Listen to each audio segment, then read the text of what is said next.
오늘 봉독할 말씀을 가지고 떠나라 그리고 떠나지 말라라는 제목으로 말씀을 함께 나누도록 하겠습니다. 여러분, 설교 제목을 보면 떠나란 얘기일까요? 떠나지 말란 얘기일까요? 떠나란 얘기 같습니까? 떠나지 말라는 얘기 같습니까? 우리의 삶을 한번 돌아볼 때 떠나야 하는데, 떠났어야 되는데 미련이 남고 여러 상황들로 하여금 떠나지 못했을 때가 혹시 있었습니까? 또 반대로 떠나지 말았어야 되는데 욱하는 마음에 떠났다가 후회했던 경험들이 혹시 있으십니까? 오늘 본문은 떠나라 그리고 떠나지 말라라는 제목을 함께 보면서 오늘 본문 속에 나타난 이스라엘 백성들의 모습이 그러합니다. 전체적인 배경을 잠깐 살펴보면 이스라엘은 하나님 앞에서 불순종과 죄악으로 말미암아 하나님의 심판을 받게 됩니다. 하나님의 심판을 받으면서 통일 왕국이 남쪽 유다와 북쪽 이스라엘로 나뉘게 되죠. 그래서 남쪽 유다의 왕들로 이어져 가고 북쪽 이스라엘은 북쪽 이스라엘의 왕들로 이어져 갑니다. 이런 역대 왕들을 기록한 성경이 열왕기상, 열왕기하라고 말씀을 드렸었는데, 우리가 지난주에도 봤던 것처럼 이제 북이스라엘의 엘리사가 떠나고 예후가 왕이 되죠. 그리고 예후가 왕이 되어서 나라를 통치하게 되는데, 여러분 아시는 것처럼 예후는 하나님께 소명을 받아서 바알과 아세라를 숭배했던 아합 집안을 멸절하고 또 바알 숭배자와 산당을 처치하는 공을 세웁니다. 그런데 성경은 여전히 그가 여로보암의 집의 죄악을 떠나지 않았다라고 기록하고 있습니다. 즉 하나님 앞에 부름받아서 하나님이 기뻐하신 일들을 여러 일들을 했어요. 아합과 이세벨 그리고 바알과 아세라를 섬기는 사람들을 다 멸절시키고 심판을 다 합니다. 그런데 그럼에도 불구하고 여로보암의 죄를 따랐다라고 이야기를 하고 있다는 겁니다. 그런데 예후뿐만이 아닙니다. 예후의 아들도 그러하고 남유다 북이스라엘 역대 왕들도 예후처럼 하나님을 섬겼어요. 그러나 동시에 여로보암의 죄를 똑같이 따라 행하는 모습들을 보여주고 있습니다. 그럼에도 불구하고 다행인 것은 여로보암의 죄를 따라 행하다가 하나님의 심판을 받고 고통이 찾아오거나 어려움이 찾아오면 여지없이 하나님을 찾고 하나님을 부르짖었어요. 다행이죠. 그때마다 하나님은 그 백성들의 모습이 어떠할 것을 다 알면서도 그들이 하나님을 찾고 부르짖을 때 그때마다 하나님은 응답하시고 그들에게 구원의 손길을 베풀어 주셨습니다. 이것이 지금 계속 보고 있는 역대 왕들의 모습인데, 그 속에서 보면 하나님은 참 속도 좋으시구나라는 생각이 많이 들게 됩니다. 하나님은 도대체 왜 그들의 모습과 그들의 습성을 다 알면서도 부르짖을 때마다 응답하셨고 구원의 손길을 내밀어 주셨을까? 이런 본문 배경을 통해서 오늘 우리에게 주시는 말씀이 있을 겁니다. 그 내용은 뭐냐? 떠나야 할 때는 떠나야 한다는 것, 그러나 떠나지 말아야 할 때는 떠나면 안 된다는 것을 이야기를 하고 있는데, 오늘 여러분들과 함께 나눌 첫 번째는 어디에서부터 떠나야 되느냐? 따라서 한번 해볼까요? 여로보암의 죄에서 떠나라. 첫 번째는 여로보암의 죄에서는 떠나야 한다라는 겁니다. 북이스라엘의 왕으로 부름받은 예후가 죽고 그의 아들 여호아하스가 나라를 통치합니다. 장장 17년간이라는 시간 동안 통치를 하게 되는데요. 하지만 여호아하스 왕 역시 여로보암의 죄를 떠나지 못합니다. 하나님을 동시에 섬겼지만 여호아하스마저 여로보암의 죄를 떠나지 못하고 결국 성경은 그 역시 여호와의 눈에 악한 왕으로 평가를 받는다고 기록하고 있습니다. 성경을 한번 볼게요. 오늘 읽은 본문 2절과 3절 말씀입니다. 우리 자막으로 보시고 성경으로 보시고 함께 보겠습니다. 여호와 보시기에 악을 행하여, 노란 글씨 여러분 읽을까요? 이스라엘에게 범죄하게 한 느밧의 아들 여로보암의 죄를 따라가고 거기서 떠나지 아니하였으므로. 결국 떠나지 않아요. 그러면서 3절에 여호와 하나님이 어떻게 하시느냐? 여호와께서 이스라엘에 뭐하사? 노하사 화를 내시죠. 늘 아람 왕 하사엘의 손과 그의 아들 베나닷의 손에 넘기셨더니 그들을 고통 속에 내버려 두십니다. 하나님이 화가 나시고 분노하시면서 그들을 고통 속에 내버려 두셨다라고 얘기하고 있습니다. 그러면 여기서 얘기하는 여로보암의 죄라는 게 과연 뭐냐라는 겁니다. 여로보암의 죄가 뭐길래 왜 그들은 하나님을 섬기면서도 동시에 여로보암의 죄를 따르고 있느냐라는 겁니다. 여로보암의 죄는 당시 문화적인 배경으로 보면 이스라엘에는 중앙성소 사상이 있었습니다. 중앙성소 사상, 즉 나라의 중간에 있는 예루살렘 성전에서 모여서 함께 하나님을 예배하고 제사하는 문화와 그것이 규칙이었고 율법이 있었던 거죠. 이스라엘 당시에 예루살렘은 우리 대한민국으로 따지면 대전쯤이라고 보시면 됩니다. 그래서 중앙성소 사상은 뭐냐, 부산에 있는 사람들도 절기가 되면 대전으로 와서 예배를 하고 제사를 해야 했습니다. 서울에 있는 사람들도 대전으로 가서 예배하고 제사를 해야 돼요.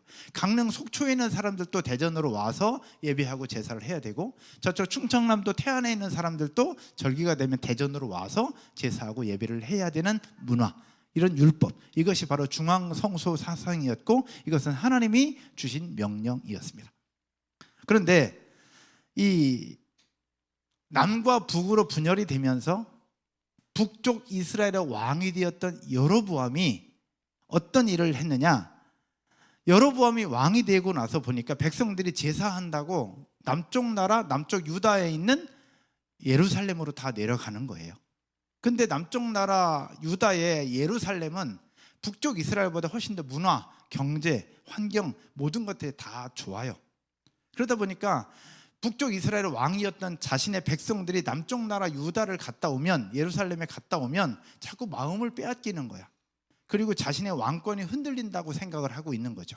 그래서 자신의 백성들, 북이스라엘의 백성들이 남쪽 나라 유다, 예루살렘으로 가지 못하도록 어떻게 했느냐, 북쪽에 베델과 단이라는 지역에 금송아지로 우상을 만들어 놓고 본인의 임의로 제사장들을 또 세워서 그곳에서 제사하도록 만든 거예요. 백성들이 남유다의 예루살렘으로 가지 못하도록 막은 거죠. 이건 철저하게 하나님의 말씀에 위배되는 것이었고 하나님의 율법을 범하는 죄악 중에 죄악이었다라는 겁니다. 결국 북이스라엘 왕이었던 여로보암은 그렇게 자신의 왕권을 더 강화시켜 갖고 백성들을 통제하면서 하나님의 율법과 대치되는 그 일들을 계속해서 행하고 있었다라는 겁니다. 이러한 여로보암의 행동은 분명한 여호와 하나님의 뜻과 반하는 행동이었고요, 율법과 계명을 어긴 큰 죄악 중에 죄악이었습니다. 그런데 놀라운 사실은 하나님의 사람이라고 불렸던 예후가 하나님을 섬기면서도 하나님이 주신 말씀을 따르면서도 이러한 여로보암의 죄를 답습해서 행하고 있었다라는 겁니다. 그런데 하나님의 사람이었던 예후뿐만이 아니에요. 예후의 아들이었던 여호아하스의 아들 요아스, 이름이 다 거기서 거기라 그냥 잘 몰라요. 그냥 그렇다라고 생각하면 돼요. 예후, 그 다음에 여호아하스의 아들 요아스, 뭐 이스 해가지고 쭉 있어요. 근데 그 사람들이 다 그렇게 하고 있는 모습을 성경은 얘기를 하고 있다라는 겁니다. 성경 몇 군데를 좀 찾아봤는데 한번 보면 열왕기하 3장 3절입니다. 열왕기하 3장 3절. 우리 몇 절이니까 함께 볼게요. 아합의 아들 여호람이 왕이었을 때 얘기입니다. 그러나 그가 느밧의 아들 여로보암이 이스라엘에게 범하게 한 그 죄를 따라 행하고 뭐하지 않았더라? 떠나지 아니하였더라. 아합 왕 여호람이 그래요. 그 다음 열왕기하 13장 2절, 오늘 말씀에서 여호아하스 왕입니다. 여호와 보시기에 악을 행하여 이스라엘에게 범죄하게 한 느밧의 아들 누구의 죄? 여로보암의 죄를 뭐하고? 따라가고 거기서 뭐하지 아니했더라? 떠나지 아니하였더라. 떠났어야 되는데 떠나지 않는 거예요. 열왕기하 15장 17절에 여러분이 한번 읽을까요? 유다 왕 아사랴 제39년에 가디의 아들 무나헬이 이스라엘 왕이 되어 사마리아에서 10년간 다스리며, 17절에 이렇게, 그러면서 18절에서 이렇게 이야기를 합니다. 같이 읽을게요. 여호와 보시기에 악을 행하여 이스라엘로 범죄하게 한 느밧의 아들 여로보암의 죄에서 평생 떠나지 아니하였더라. 그 앞에는 떠나지 아니했다고 얘기했어요. 근데 여기서는 뭐라고 얘기해요? 평생 떠나지 아니하였다라고 얘기합니다. 여로보암의 죄에서 떠나지 않았다는 구절이 여기만이 아니에요. 수두룩해요.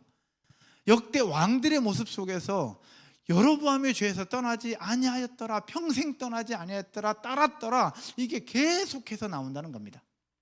그러면 도대체 그들은 왜 여로보암의 죄를 떠나지 못했을까라는 겁니다. 분명히 그럴 때마다 하나님의 심판을 받았고, 심판받으면서 아람왕이 쳐들어와서 고통 속에 있었고, 그들은 괴로움을 분명히 당했어요. 아파했어요. 고통했습니다. 그렇다면 그러면 안 된다는 거 알고 떠나야 된다는 것 알고 있었을 텐데 도대체 왜 그들은 떠나지 못했을까라는 겁니다. 왜?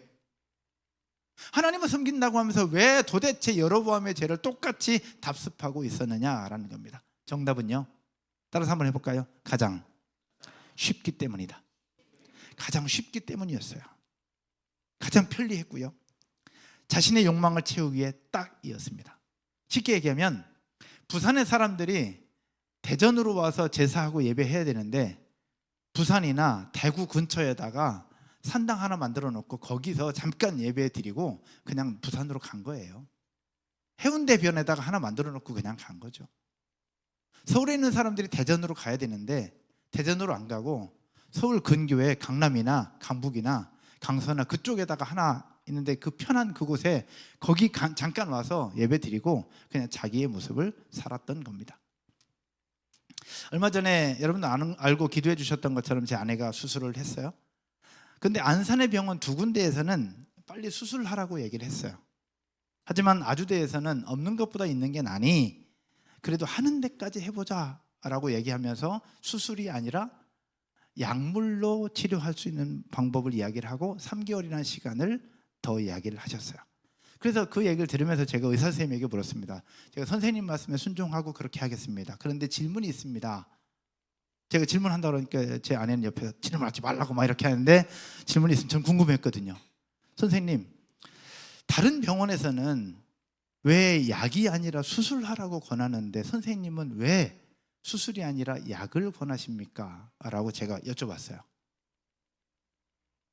그랬더니 의사 선생님께서 이렇게 말씀하셨어요. 수술하는 게 가장 쉬운 방법이니까요. 그러면서 이렇게 말씀하셨어요. 쉽다고 좋은 것은 아닙니다. 얘기를 하셨어요. 근데 그 속에 의사 선생님의 한마디에 굉장히 많은 걸 알게 되었습니다. 이스라엘 역대 왕들, 그들이 여로보암의 죄를 따르면 안 된다는 건 알았을 겁니다. 근데 왜 그렇게 계속 따르고 있었을까? 쉬웠으니까, 편하니까, 익숙하니까. 그리고 그렇게 하면 자신의 시간을 더 많이 쓸 수 있으니까 그렇게 했던 거죠. 여러분, 코로나를 우린 지나왔습니다. 코로나 때 온라인 예배를 드렸습니다. 당시는 어쩔 수 없이 온라인 예배를 드렸어요.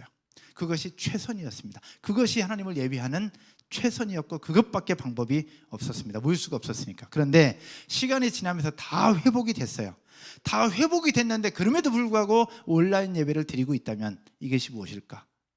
오늘 또 온라인 예배 드리고 계신 분들 계실 거예요. 금미 집사님처럼 환우분도 계실 것이고 우리 아버님처럼 여러 가지 상황들 속에 온라인 예배라도 드리는 그 모습이 너무너무 감사하고 존경스럽죠. 그리고 해외에 출장 가서 온라인 예배를 드리는 분들, 이런 분들은 그것이 최선이에요. 그리고 그렇게 섬길 수 있고 그렇게 예배할 수 있는 것이 너무 감사하고 이분들은 오히려 박수 쳐줄 만한 일이에요. 그러나 건강한 몸을 가지고 있고 이 현장으로 올 수 있음에도 불구하고 늦게 일어나서 온라인 예배 앞에 앉아서 그냥 온라인 예배 드리고 밥 먹고 자식 삶을 사는 이 모습이라면 이게 여로보암의 죄를 따르는 것과 뭐가 다르냐는 거죠. 편리성, 쉬운 거, 그리고 나의 시간을 누리는 것, 이 부분들 속에 우리가 생각해 볼 필요가 있다는 겁니다. 그분들도 알 거예요. 이러면 안 된다는 거. 이러면 안 된다는 거 알 건데 알면서도 안다는 것 알면서도 왜 내가 그러고 있을까? 떠나야 된다는 것 알 건데 떠나지 못하고 있는 부분들, 그러면 역대 왕들과 별반 다르지 않다라는 겁니다. 사랑하는 여러분, 오늘 예배하고 있는 저와 여러분의 삶 속에 나도 모르는 사이에 내 속에 여로보암을 따르는 죄가 있다면 오늘 속히 떠나게 되기를 주님의 이름으로 축복합니다. 다시 내 속에 그 꿈틀거리면서 다시 내가 여로보암의 죄를 따를지라도 그럼에도 불구하고 오늘 이 시간만큼은, 오늘만큼은, 이번 한 주만큼은 나를 유혹하고 가장 쉽게, 가장 편리하게, 그리고 가장 나를 유혹할 수 있는 그런 여로보암의 죄로부터 떠나게 되기를 주님의 이름으로 축원드립니다. 여러분, 예배를 드림에 있어서도 그래요. 예배를 드림에 있어서 나도 모르는 사이에 여로보암의 죄를 따르는 경우들이 너무 많습니다. 예배를 드릴 때도 조금 더 일찍 와서 헌신해서 앞에 일찍부터 와서 예배하고 끝나고 이렇게 섬기는 분들, 이런 분들은 너무너무 감사하죠. 그러나 그냥 슬쩍 와서 쑥 갔다가 슬쩍 와서 쑥 가고, 이런 부분들이 나도 모르는 사이에 여로보암의 죄를 따르고 있는 부분일 수도 있다라는 거죠. 섬기는 것, 교사로 섬기는 것 너무너무 감사하죠. 근데 너무 어렵잖아요. 일찍부터 와야 됩니다. 일찍부터 와야 되지, 섬겨야 되지, 끝나고 점심 먹고 셀모임까지 하죠.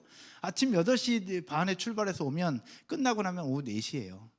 섬기시는 분들은 너무너무 감사한 거예요. 그러나 이런 부분들이 어렵죠. 그러니 그냥 편하게 와서 예배 드리고 그냥 훅 가는 거예요. 여러분, 이 속에 나도 모르는 사이에 여로보암의 죄의 모습들이 있다라는 거죠. 하나님 앞에 드리는 헌금도 마찬가지, 그리고 나의 삶의 모습도 마찬가지. 나 스스로를 돌아보면서 나도 모르는 사이에 나를 유혹하고 내 마음을 빼앗고 있는 여로보암의 죄가 있다면 오늘부로 속히 떠나게 되기를 주님의 이름으로 축원드립니다. 죄로부터 떠나야 살 수 있습니다. 하지만 만약 떠나지 못한다면 어떻게 될까? 오늘 읽은 본문 3절과 7절 말씀 함께 한번 볼까요? 3절과 7절 말씀입니다. 여호와께서 이스라엘에게 뭐하사? 노하사 늘 아람 왕 하사엘의 손과 그의 아들 베나닷의 손에 넘기셨더니 7절에 이렇게 말씀합니다. 같이 읽을까요? 아람 왕이 여호와스의 백성을 멸절하여 다장마당에 티끌같이 되게 하고 마병 50명과 병거 10대와 보병 10,000명 외에는 여호와스에게 싸그리 다 없애는 겁니다. 떠나야 할 때 떠나야 합니다. 어디부터 떠나느냐? 나를 괴롭히고 나의 마음을 빼앗는 여로보암의 죄로부터 용기 내어 떠날 수 있기를 주님의 이름으로 축원드립니다. 결국 북이스라엘 백성들은 그런 하나님의 노하심으로 심판을 받아 아람 왕의 손에 넘겨집니다. 그런데 이런 상황 속에 오늘 우리에게 주신 두 번째 메시지가 있습니다. 두 번째 메시지는 무엇이냐? 따라서 한번 할까요? 여호와 하나님을 떠나지 말라. 여로보암의 죄에서는 떠나야 합니다. 그러나 여로보암의 죄에서는 떠나지만 여호와 하나님으로부터는 떠나지 말라라는 겁니다. 이스라엘 백성들이 아람의 학대를 분위기에 고통 속에 있을 때 그들이 했던 방법은 무엇이냐? 하나님을 찾고 하나님을 부르짖는 것이었습니다. 오늘 보면 4절과 5절 말씀 함께 보겠습니다. 아람 왕이 이스라엘을 학대함으로 여호와스가 여호와께 모함해. 여로보암의 죄를 따랐던 여호아하스예요. 여로보암의 죄를 떠나지 않았기 때문에 고통이 찾아와. 그런데 그 고통 속에서 여호아하스가 했던 것은 무엇이냐? 여호와께 간구했다는 겁니다. 여호와께 간구함에 여호와께서 들으셨으니 이는 그들이 학대받음을 보셨습니다. 그러면서 5절입니다. 여러분이 한번 읽을까요? 같이 읽겠습니다. 여호와께서 이에 구원자를 이스라엘에게 주심에 이스라엘 자손이 아람 사람의 손에서 벗어나 전과 같이 자기 장막에 거하였으나 그가 여호와께 부르짖었고 하나님은 구원의 손길을 내미셨어요. 그러면서 그 통치에서 벗어나 각기 자신의 장막에 거주할 수 있도록 하나님이 또 은혜를 베풀어 주셨다는 겁니다. 전 이 장면을 보면서 하나님 참 속도 좋다라는 생각이 듭니다. 여러분 그렇지 않습니까? 하나님을 섬긴다고 하면서 딴 주머니 차고 있는 그 자식이 기도하니까 또 들어주시는 거예요. 근데 이후에 본문 보면 이렇게 들어주셔서 평안해지니까 얘들이 또 어떻게 해요? 또 죄악을 범해요. 죄악을 범하고 나서 고통이 찾아오면 또 하나님을 찾아. 근데 하나님은 속도 좋지. 그럼 또 응답해 주세요. 우리가 믿는 하나님이 그런 하나님이에요. 할렐루야. 그 은혜가 있으니 우리가 지금 살고 있는 건 아닐까요? 그 은혜 때문에 우리가 살고 있는 거예요. 이 세상에 완벽한 존재는 없어요. 목사님 저조차도 완벽한 사람이 아니에요. 이 말씀 보면서 야 손병세 너부터 여로보암의 죄로부터 떠나야지. 나도 모르는 사이에 저조차도 여로보암의 죄를 따르는 부분들도 있더라고요. 그런데 우리에게 하나님이 요구하시는 것은 따라서 한번 해볼까요? 그럼에도 불구하고 부족함에도 불구하고 유혹 속에도 불구하고 쓰러질지라도 넘어질지라도 여호와 하나님을 떠나지는 말라. 여호와 하나님을 떠나지는 말라라는 겁니다. 여호아하스가 여로보암의 죄를 따르고 있음에도 불구하고 어려움이 찾아오니 하나님을 찾고 부르짖었고 하나님은 그 부르짖음에 또 응답하시면서 구원의 손길을 베풀어 주셨다는 겁니다. 여호와 하나님이 몰랐겠어요? 그들의 그 부르짖음이 근본적인 회개가 아니라 위기를 모면하기 위한 부르짖었음을 하나님은 알고 계셨을 거예요. 그럼에도 불구하고 자식들의 고통을 보시고 구원을 허락해 주시는 겁니다. 이와 비슷한 부분들이 있죠. 사사시대 이스라엘 백성들의 모습을 보여주면서 하나님 뭐라고 얘기해요? 각기 소견에 오른 대로 행하였더라. 결국 하나님의 뜻과 상관없이 각기 소견에 오른 대로 행하면서 범죄와 불순종이 계속 반복돼요. 그러면 또 다람쥐 쳇바퀴 돌듯이 이스라엘 백성들의 범죄와 불순종이 계속돼요. 그럼 하나님이 노하시면서 그들에게 전쟁을 주시고 고통을 주세요. 그러면 그들이 고통 속에서 괴로워하다가 하나님을 찾고 부르짖죠. 그럼 하나님이 그들에게 구원의 손길을 또 베푸셔요. 그래서 구원받고 평안해지면 또 죄를 지어. 죄를 지으면 또 심판을 받고 고통 속에 놓여져. 그럼 고통을 받는 그들은 또 하나님 앞에 부르짖죠. 하나님 그럼 또 구원의 손길을 베풀어 주는, 계속해서 반복되고 있는 부분들을 성경은 우리에게 보여주고 있는 겁니다. 이 사사시대의 모습이나 오늘 열왕기상 하의 모습이나 별반 다르지 않아요. 사랑하는 여러분, 우리가 믿는 하나님이 어떤 분이냐?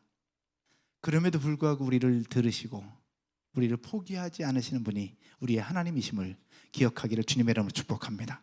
누가복음 15장에서 집 나갔던 둘째 아들이 돌아오기만을 눈 빠지게 기다렸던 아버지의 모습과 같습니다.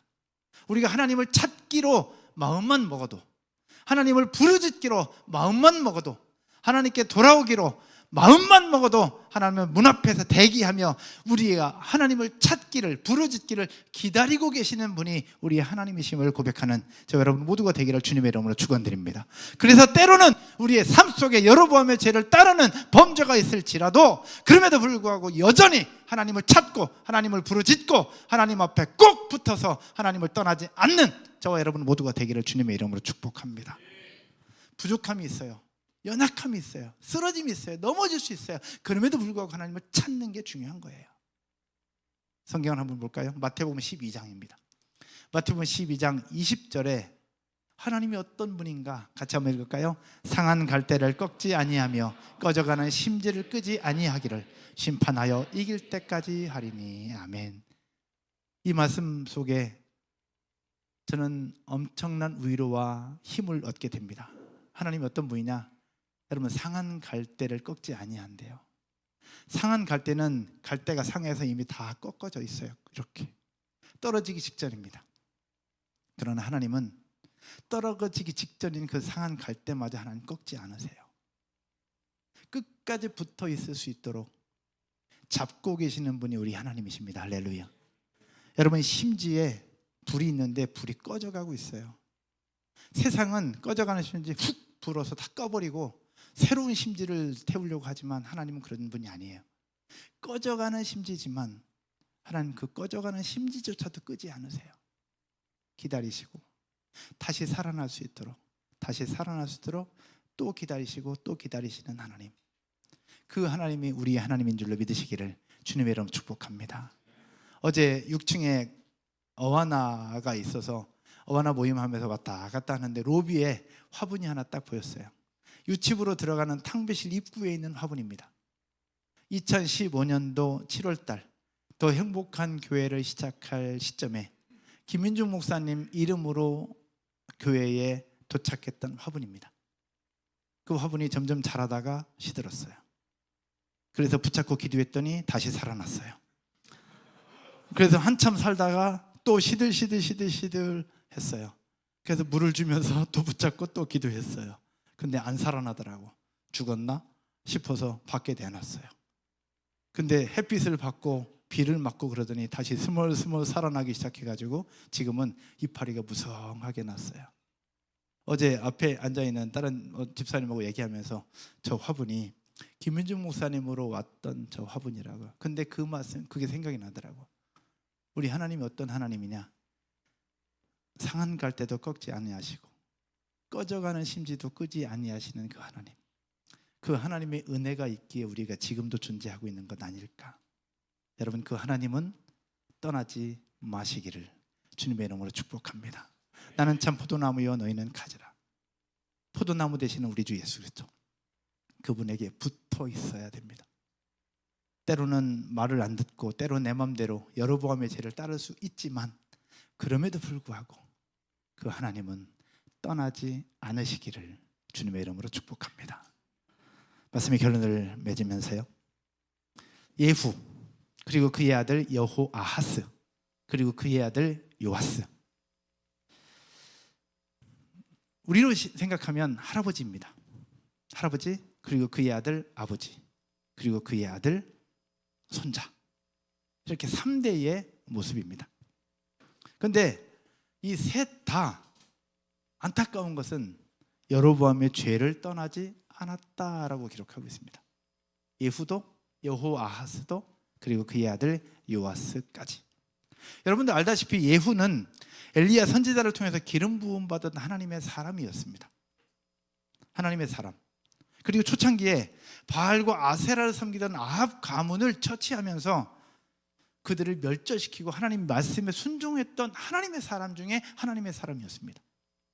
엘리야가 떠나고 엘리야 시대, 그리고 엘리사의 대를 이어서 이스라엘의 역사를 이루었던, 하나님의 역사를 이루었던 사람 중에 한 사람, 예후였습니다. 그런데 그 예후의 자녀들이, 후손들이 왜 계속해서 여로보암의 죄를 따르면서 하나님과 멀어진 삶을 살고 있는 것일까? 2021년 D6 코리아의 리서치에 의하면 부모의 신앙을 물려받고 주일학교를 보낸 아이들이 고등학교를 졸업하고 10년 후 안에 교회를 떠나거나 하나님을 떠나는 비율이 68%나 된다는 조사가 있었습니다. 제가 헤리티지에서도 몇 번 나눴기 때문에 아실 분들은 아실 겁니다. 여러분, 교회에서 부모의 신앙을 물려받고 교회에서 열심히 주일학교를 보낸 친구들이 고등학교를 졸업하고 대학에 가면서 10년 안에 교회를 왜 떠날까요? 장로님, 권사님, 안수집사님, 또 열정적으로 섬기는 부모의 신앙을 물려받았을 것인데 그 친구들이 왜 고등학교를 졸업하고 10년 안에 교회를 떠나는 비율이 68%, 10명 중에 7명이나 될까? 그 이유가 궁금했습니다. 그리고 이 리서치에서 반대로 그런 68%에 속하지 않은 32%, 대학교 졸업하고 나서도 하나님을 떠나지 않는 친구들은 왜 안 떠날까? 그들은 도대체 왜, 무엇 때문에 떠나지 않는 걸까? 떠나는 친구들은 왜 떠나는 것이고 떠나지 않는 친구들은 왜 안 떠나는 것일까를 연구했을 때 정답은 하나였습니다. 제가 VTN 교회를 시작한 이유이기도 하고 오늘 오후에 여러분들과 나눌 내용이기도 합니다. 어릴 적부터 나의 교회, 나의 하나님을 섬겼던 아이들은 떠나지 않는다고 합니다. 그러나 어릴 적 나의 교회가 아니라 부모님의 교회를 다닌 아이들은 고등학교 졸업하고 자기 힘과 자기 의지가 생기면 떠날 확률이 높다라는 겁니다. 즉 어릴 때부터 나의 교회, 나의 하나님을 만나고 내가 교회의 주체가 되고 내가 교회의 성도가 되었던 사람들은 떠나지 않는다는 거예요. 그러나 부모님의 교회, 부모님의 힘에 의해서, 부모님의 권유에 의해서 그렇게 끌려다녔던 친구들은 고등학교 졸업하고 자기 힘이 생기면 교회를 떠날 확률이 높다라는 기록입니다. 예후가 자녀들에게 신앙교육을 어떻게 시켰는지는 잘 모르겠어요. 알 수 없습니다. 그러나 알 수 있는 한 가지 사실이 있어요. 여러분도 알다시피 여로보암의 죄를 따랐다는 기록은 있습니다. 그렇죠? 그러나 예후의 삶 속에 자녀들에게 하나님의 말씀을 가르치고 예배를 가르쳤다고 하는 기록은 없습니다. 사도 바울이 디모데에게 가르치면서 외조모 로이스에게 훈련받았던, 믿음을 물려받았던 디모데의 기록이 있는 것처럼, 그러나 예후에게는 그런 기록이 없다라는 겁니다. 한 가지 남아있는 기록, 여로보암의 죄를 따랐다는 그 기록. 그렇다면 유추해 볼 때 예후와 그의 자녀들은 무엇을 보고 자랐을까라는 겁니다. 그냥 아버지가 편리하게 여로보암의 죄를 따르며 편리하게, 쉽게, 변칙적으로 세상과 타협하며 살아가는 그 모습을 자녀들은 자연스럽게 보고 배웠을 겁니다. 과연 그들의 삶 속에 말씀이 있었을까요? 그들의 삶 속에 예배가 있었을까? 진정한 예배가 과연 있었을까? 돌아보면서 우리의 모습 속에서도 한번 돌아보자는 겁니다. 나의 모습 속에 이런 예배와 말씀이 있는가? 나는 우리 자녀들에게 그 말씀을 가르치고 있는가? 여러분 그거 아세요? 우리의 삶에 아무리 열심히 살아도 하나님의 말씀이 우리 속에 녹아지지 않으면 우리 삶은 그 속에 영적인 만족과 영적인 충만함은 없다라는 것을 우리는 기억해야 됩니다. 하나님의 말씀이 우리 삶 속에 녹아져야 합니다. 우리 셀 모임 안에서도 열심히 섬기고 열심히 교제하고 열심히 함께 나누는 거 중요한데 그 속에 하나님의 말씀이 없다면 지속 가능하진 않아요. 큰 폭풍이 울면 버티는 셀과 그렇지 않은 셀의 공통점은 말씀이 있느냐 말씀이 없느냐가 중요한 핵심입니다. 자녀들에게도 마찬가지, 우리 공동체도 마찬가지입니다. 내 삶에서도 마찬가지입니다. 내 삶에, 우리 가정에, 우리 셀에 하나님의 말씀이 있는가? 하나님의 말씀이 없다면 속빈 강정과 같습니다. 지속 가능하지 않다라는 얘기죠. 그러면 사랑하는 여러분, 저와 여러분의 삶에서 여로보암의 죄에서는 떠나고 부족함이 있지만 여호와 하나님으로부터는 떠나지 않는 저와 여러분 모두가 되기를 주님의 이름으로 축원드립니다. 하나님은 붙잡으십시오. 꼭 붙잡으십시오. 그리고 오늘 여로보암의 죄에서는 떠나고 오늘 그 하나님은 꼭 붙잡고 떠나지 않는 저와 여러분 모두가 되기를 주님의 이름으로 축원드립니다. 자리에서 한번 일어나셔서 같이 찬양 드리고